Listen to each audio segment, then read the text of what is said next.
শিৱসাগৰত মুখ্যমন্ত্ৰীৰ বিশেষ তদাৰকী কোষৰ অভিযান।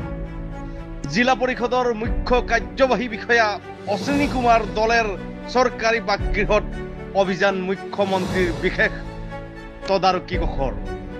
শিৱসাগৰৰ কেন্দ্ৰীয় বজাৰৰ সমীপৰ জিলা পৰিষদৰ মুখ্য কাৰ্যবাহী বিষয়া অশ্বিনী কুমাৰ দলেৰ চৰকাৰী বাসগৃহত চলিছে এই অভিযান।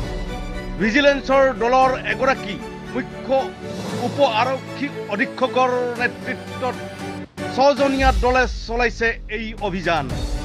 অভিযান কালত মুখ্যমন্ত্ৰীৰ বিশেষ তদাৰকী কোষৰ লগত উপস্থিত আছে সদৰ আৰক্ষীৰ এটা বৃহৎ দল।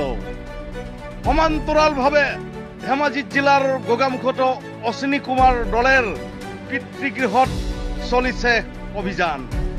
উল্লেখযোগ্য যে গোচৰ নং 1/2025 ভিত্তিত অভিযান চলাইছে মুখ্যমন্ত্ৰীৰ তদাৰকী কোষৰ কাৰ্যালয়ে।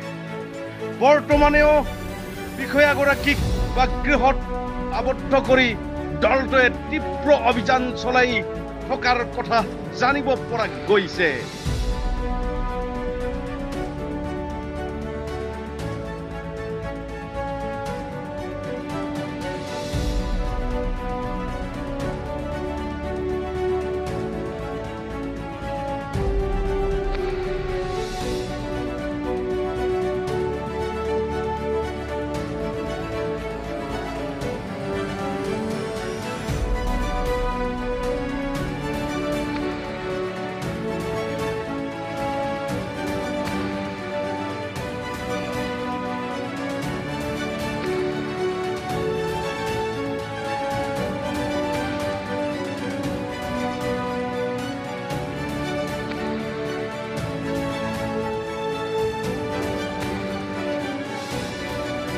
শিৱসাগৰৰ পৰা ফাৰহান লস্কৰৰ প্ৰতিবেদন, নিউজ টাইম 3।